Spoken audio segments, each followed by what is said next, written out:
order ulit tayo na domino switch. Bali na order ko to mga ka-ideas sa yan sa TikTok. Pero parang stuck na yata to mga ka-ideas kasi hindi maayos yung tsaka nawawala na yung niya, logo ng busina. Tapos yung pagka-plastic niya hindi maganda. Pero ganun pa man kasi nandito na siya. Mahirap nang kung ibabalik pa natin, matagal abuti. Itong in-order natin halos mahigit mahigit 1 week. Bali in-order ko to mga ka-ideas is December 21. Kararating lang ngayon. December 30. Ganong katagal. Pero sa nila, sa promo nila, sa mga post nila, sa mga video nila, madali lang daw. Mga 2 days to 3 days. Pero hindi ko alam kung bakit ito ang tagal. Pero ganun pa man, wala na tayong magagawa, dito na. So ngayon, susubukan natin mga ka-ideas i-install ito dito sa ating service na si B3 Click 125 version 3. Kasi nung last video natin mga ka-ideas, nagkabit tayo nitong Street King na side mirror niya. So ngayon, kararating lang nitong ating domino switch dahil walang hazardous itong version 3. Lalagyan natin, tapos may kasama na daw itong passing light. Ayan, check natin kung gagana siya. Pero doon sa mga comment, yung iba gumagana sa version 3, yung iba sa version 2 naglalagay daw sila ng relay. Ngayon makikita natin kung gagana siya lahat. So ayan mga ka-ideas, samahan niyo ako sa pag-install nitong ating domino switch na lalagyan natin siya ng hazardous tapos passing light. Tapos may in-order din tayo na horn dito. Bali separate na lang natin i-video yun kasi may ikakabit pa tayong relay doon dahil kailangan may sariling switch yung horn natin, dahil hindi pwedeng nakadirect dito sa switch or dito sa switch mismo ng motor natin kasi mahuhuli tayo. So for the meantime mga ka-ideas, ito muna ikakabit natin. Subukan natin kung gagana lahat itong naka-indicate dito sa domino switch na hazardous, ito, tapos passing light to, tapos high and low beam, tapos itong busina niya, flasher niya. Titingnan natin kung gagana siya lahat. So ang unang tatanggalin natin mga ka-ideas, ito yung front cover fairing niya. Tapos ang gamit natin ito mga ka-ideas, yan, ito lang. Tapos screw, Phillips screw, tapos flower wrench ang tawag niya, balon, di ko kabisado mga ka-ideas. So ngayon ito muna ang tatanggalin natin. Bali ang pagtanggal pala dito mga ka-ideas is medyo may kahirapan, kailangan pagtiyagaan, hindi pwedeng pirsahin dahil bago pa siya. Huwag nyong pipirsahin dahil baka mabali yung mga lock niya. Kagaya ng ginawa ko ngayon, medyo nahirapan tayo, umabot tayo ng 1 taon sa pagbabaklas. Hindi naman mga ka-idea, siguro mga minutes or mga siguro 2 minutes.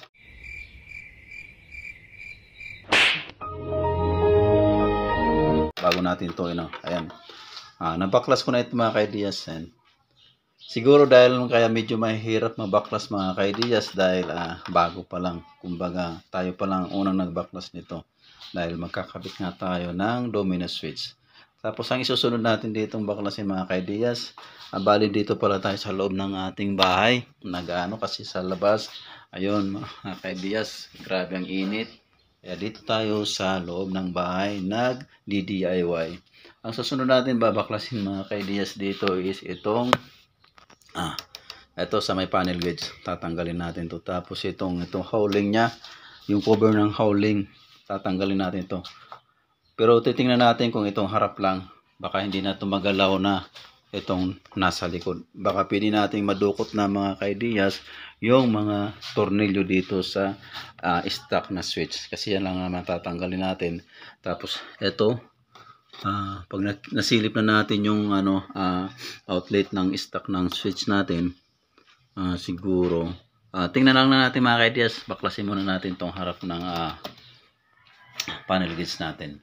Sara mga ka-ideas, samahan niyo ako sa ating pag-DIY dito sa pagkabit ng domino switch dito sa ating version 3 na ating service.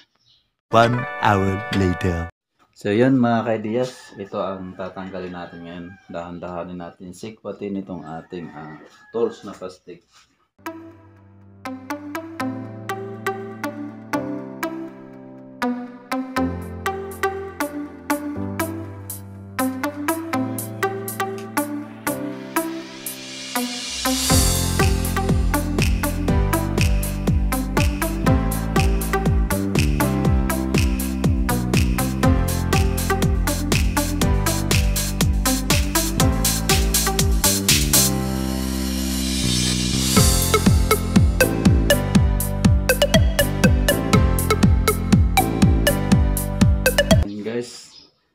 Medyo matagal siyang tanggalin dahil may dalawang clips siya.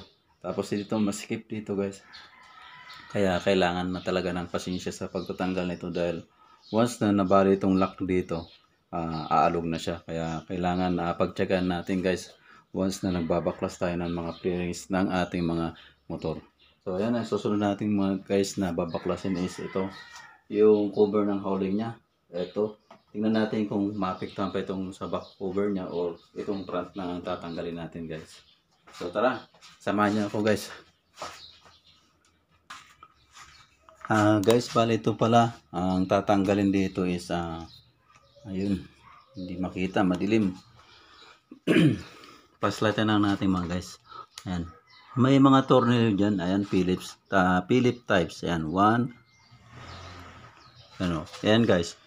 1, kung nakikita niyo yung ilaw ng flashlight natin, tapos 2, tapos dito, mayroon dito sa baba, ayan, 3, tapos doon sa kabila, ayan, ito 4, yan guys. Tapos yung susunod dyan, yung dito na sa may lock nitong left handle switch natin, yun na lang ang tatanggalin natin guys. So tara, ituloy natin yung pagbabaklas nitong bearings ng ating service mga guys. Sabay-bayan niya ako kung mag-success tayo dito sa pag-install ng domino switch na kararating lang sa atin.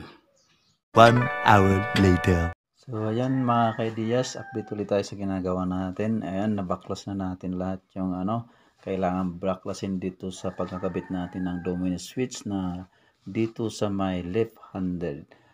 Bali na baklas na natin yun, tatlong babaklasin natin na yan mga ka-ideas. Tapos ito na yung switch natin na dukot natin na. Tapos tinanggal ko yung stock. Ito yung stock mga ka-ideas. Yan, hindi pa natin nababaklas ito.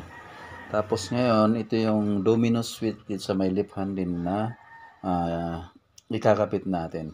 Bali check muna natin mga ka-ideas o testingin muna natin mga ka-ideas kung gumagana siya lahat. Kaya ayan, tinap ko na siya mga ka-ideas.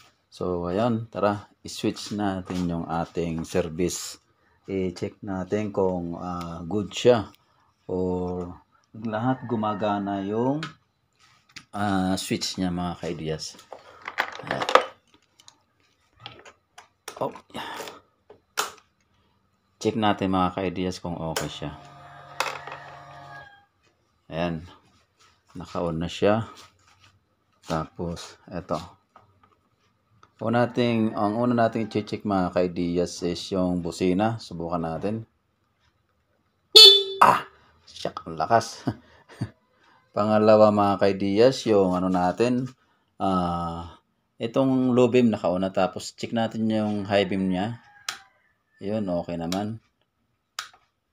Tapos pangalawa, itong passing light niya mga ka-ideas, ito. Subukan natin kung gumagana siya. Yeah, boy. Ayun, okay siya. Gumagana siya mga ka-ideas. Ayan Ito, tingnan niyo mga ka-ideas. Pipress ko yung passing light ito. Kasi ito yung high beam. Ayan. Tapos ito yung low beam. Tapos passing light dito rin sa may low beam. Ipipress natin. Yan mga ka-ideas, gumagana. Tapos itong hazardous, ito ang huli nga natin iti-check kasi tatlo ito ay 4. Flashing, itong left and right na flashing natin para kung magliliko tayo sa kanan o kaliwa. Tapos low beam and high, tapos busina. Ang naka-add dito mga ka-ideas, itong passing light, tapos hazardous. Check natin yung hazardous mga ka-ideas kung okay siya. Ayun. Solid. Okay naman siya mga ka-ideas. Legit naman. Ayan. Off natin. Ayan. Tapos subukan natin yung flashing natin sa left. Kung gumagana. Asan na yun? Ayun. Ayan. Okay naman. Tapos dun sa kanan. Ayun. Tapos off. Yun. Bali itong sa may flashing niya mga ka-ideas na left and right, medyo di ko alam kung matigas o kasi nag-i-slide na lang siya bigla. Unlike dito sa stock, ito hindi siya nag-i-slide. Ayan. Okay siya. Pero dito sa domino switch, nag-i-slide itong flashing. Pero masasanay din siguro tayo mga ka-ideas. Ang importante dito, ang hinahabol natin, itong hazardous. Kasi importante rin mga ka-ideas sa isang motor or service natin na may hazardous dahil nagbibigay ito ng warning. Once na tumatakbo tayo naka-hazardous, nagbibigay ito ng warning sa mga kasalubong natin or kasunod. Kaya porsige ako na bumili nitong domino switch na mayroong hazardous as saka passing light. Ayan, legit yung niya, hazardous niya. Check natin sa likod mga ka-ideas. Ayun. Okay siya. Tapos yung sa panel gauge, yan. Gumagana lahat. Yan. Tapos ito ang passing light. Tingnan mga ka-ideas, ayan okay siya. Kasi nakikita ko sa mga comments sa ibang nakakabili nito na bumibili pa daw sila ng relay para gumana yung passing light. Dito naman sa version 3 na click 125 na okay naman siya, wala na tayong dinagdag. Plug and play nga na sinasabi nila is okay naman. Pero dun sa ibang service na kagaya nito mga click, lalo na yung version 2, naglalagay sila ng relay para lang gumana yung or mapagana nila yung passing light. So ngayon mga ka-ideas, tapos na tayo sa pag-backlash at pag-tap nitong domino switch natin. Iayos na lang natin. Tatanggalin na lang natin ito mga ka-ideas na stock. Madali lang naman ito. Tapos alam ko may butas ito sa loob para hindi ito gumagalaw-galaw. Sana pag sinalpak natin is fit din siya. Eksakto rin doon sa guide niya sa loob. So tara mga ka-ideas, paklasin natin to para makatapos na tayo at ibalik na natin yung mga play rings niya.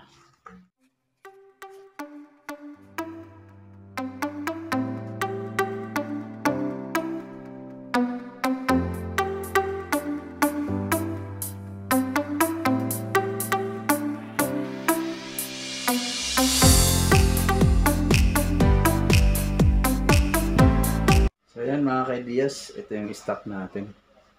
Bali mayroon siyang guide mga ka-ideas yan dito sa handlebar natin. May butas siya dito mga ka-ideas. Yan, eksakto yan. Mayroon siyang dito, papasok yan para hindi siya gumagalaw-galaw. So tara, install na natin mga ka-ideas yung binili natin na domino switch dito sa left side handle natin. Bali ito, tatago lang natin ito mga ka-ideas kasi wala naman tong sira. Stock lang natin. Magagamit din natin ito. Or kung sino man may gusto, ibigay natin. Yan. Tali muna natin itong stock. Tapos ikabit natin itong bago natin na Bali tatanggalin muna natin mga ka-ideas ito.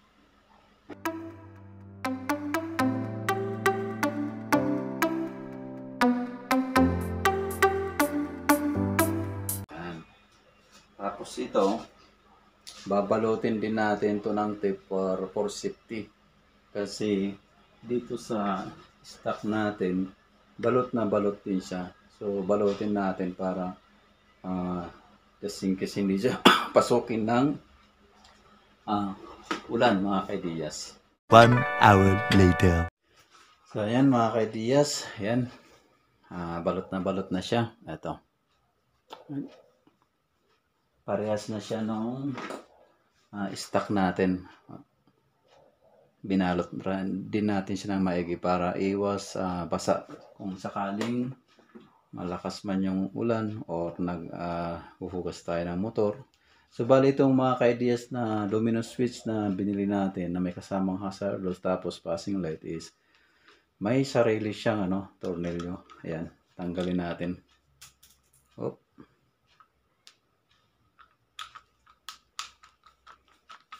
Medyo matigas pa siya. Ayan mga ka-ideas. So bali ito na yung kakabit natin, yung sarili niya yung tornilyo. Ayan. Tapos dito, ayun, yun lang, wala siyang guide.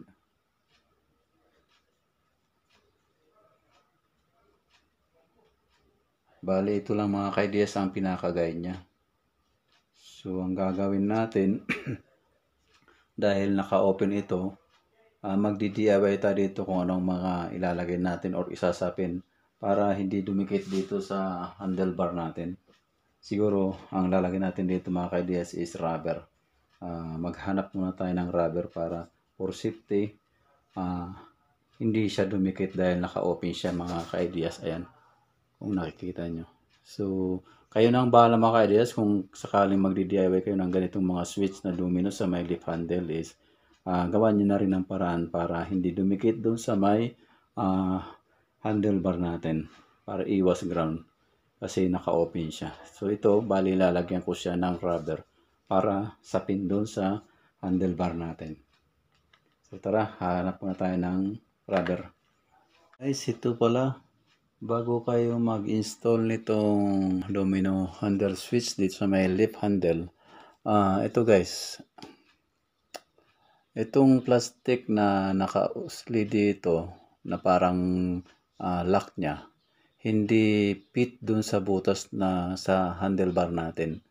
Ang layo ng pagitan niya. So, kailangan tanggalin nyo ito guys na parang lock niya dito na plastic. Ikakating nyo to. Kasi pag hindi nyo tinanggal ito, tutukod to dun sa may handlebar nyo. Hindi nyo sa maipipix ng maayos. So, ang suggestion ko dito sa inyo guys, ikakat nyo to para mag-fit dun sa may handlebar natin. Tapos, ang gagawin ko dito guys, maglalagay tayo ng rubber para sapin niya. Kasi yung rubber, makapit siya sa mga metal. Hindi siya nagtitwist o umiikot kahit nababasa. Basta mahigpit yung pagkakatornilyo natin. At ipit na ipit yung handlebar natin. Hindi siya magagalaw. Basta mayroon siyang rubber na nakasapin. So ngayon ikakatay muna natin ito guys kasi ito yung tumutukod sa handlebar natin. Ikakatay muna natin to guys. Ito pala guys, kung mayroon kayong, ang tawag yata dito guys is snipper. Bali ginagamit ko to sa pagkakat ng mga wire kasi yung dulo eksakto siya. Lalo kung medyo makakapal yung balat ng wire, ito yung ginagamit ko kasi wala tayong stripper. So guys, ito ang gagamitin natin. Pangkat dito. Ayan. Dito guys. Sa may nakausling parang lock niya. O, ikat muna natin to guys. Bago natin ilapat doon sa may handlebar natin. So, ayun guys. Ayan. Bali, natanggalan natin yung parang lock niya. Kasi hindi naman siya pasok doon sa talagang stock. Ang layo ng differentials. Kaya ang ginawa natin para maglapat itong dito yung groove niya or kanal niya para lumapat dun sa handlebar natin is ikakat nyo talaga ito. Kasi hindi nyo pag kinat ito guys, hindi nyo maiayos yung domino switch nyo na may kasamang hazardous. So ito, nakat ko na, okay na siya. Sinubo ko na. Ngayon maglalagay na lang tayo ng rubber band doon o rubber doon sa may handlebar na pagkakapitan nito guys. Guys, ito pala ang ginagawa ko. Itong ganitong pamamaraan ang ginagawa ko para kasi itong lock nito guys pinutol natin dahil hindi fit doon sa stock. Ang layo ng diferensya. Hindi siya pumasok doon sa butas dito sa may handlebar natin dahil may butas to guys na lock niya para hindi umiikot to or nagtitwist. So ang ginawa natin dahil ang layo ng diferensya niya para pumasok lang itong groove or kanal na dito sa handlebar natin, kailangan putulin nyo to guys. Ito, may lock ito kasi may nakausli dito na plastic. So pinutol natin guys. Ang gamit natin is nipper. Ito, kung mayroon kayo itong guys, madali lang naman siya putulin. Tapos yan, pagkaputol natin, yun, pasok na siya guys. Sinubo ko. Ngayon, para hindi siya mag-twist or umikot-ikot itong ating domino switch lip domino switch na dito sa may lip handle, gagawa natin siya ng paraan.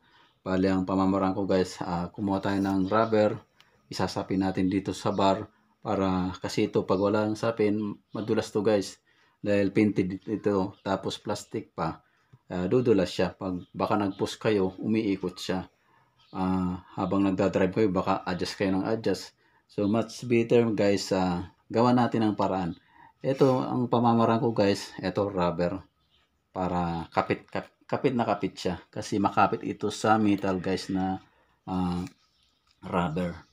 So, nasa inyo na guys kung anong gusto nyong ikabit or anong pamamaraan ang gagawin nyo.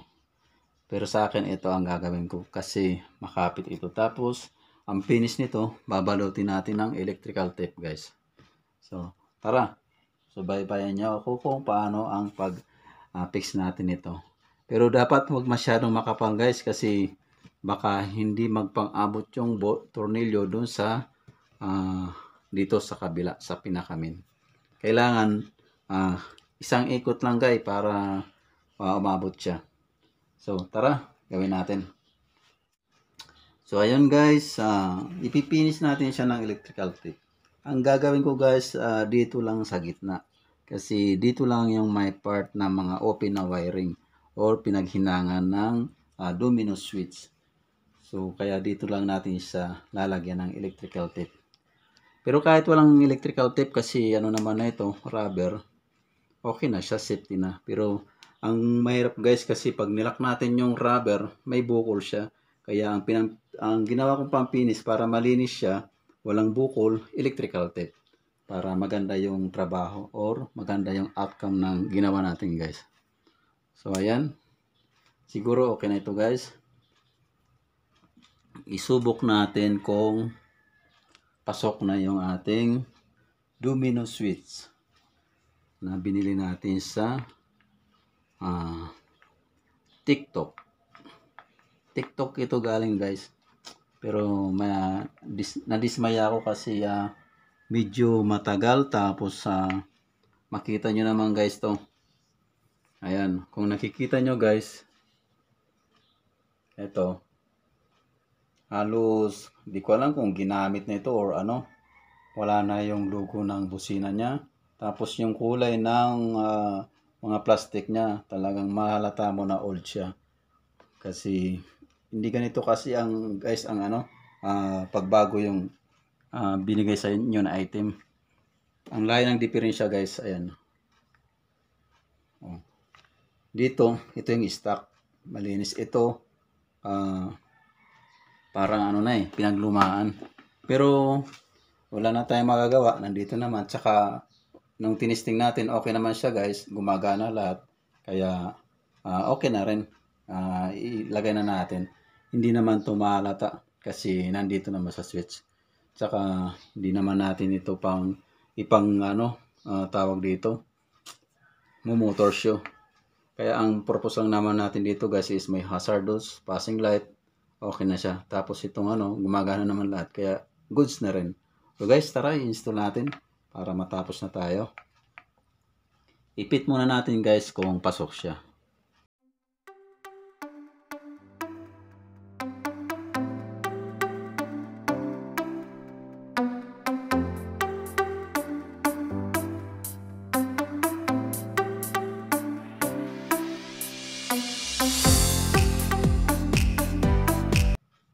So, ayun guys. Oh. Ayan. Okay naman siya guys. Pag binolt mo yan, lock na siya. Isa pa pala guys, kasi dito sa ano na to, ito, yung mga edging niya or mga gilid-gilid, talagang hindi siya lapat na lapat. Ayan. Unlike dito sa stock guys, ayan, eksakto siya. Ayan, oh. Wala kang makita na awang or angat ganito. Dito sa binili natin, ayan, oh. So, ayan guys, i-install na natin. Lagyan na natin yung mga tornilyo para matapos na tayo. Tapos ibabalik na natin itong mga play rings doon sa service natin na si version 3, 125 click. 1 hour later. And guys, tapos na tayo. Ibalik na uli natin yung mga play rings niya. Sa pagbalik ng play rings guys, napakadali lang naman. Puro push lang tayo ang gagawin. Yung pagbaklas lang talaga ng play rings, pag lalo bago yung service nyo, kailangan ng pasensya talaga. Nga patient, kasi pag binigla o pinirsa nyo yan, delikado, mababasag dahil plastic. So ayan guys, na-install na natin yung Domini switch dito sa may leaf handle bar natin. Ito, ayan. So itatry natin mga guys. Ayan, okay na siya. Subukan natin guys kung okay siya. Bali guys, yung pag kasi may change oil na lumabas dito sa indicator niya. Madali lang guys yan ng pag ng change oil na lumalabas dyan. Maraming sa YouTube, sundan nyo lang yung mga tinuturo nila. Napakadali lang. Hindi ko na ituturo sa inyo guys dahil marami ng tutorial sa YouTube. So bali ito na natin guys yung natin, tawag dito, yung Domino switch dito sa may left side handlebar natin. Subukan natin guys, i-on natin.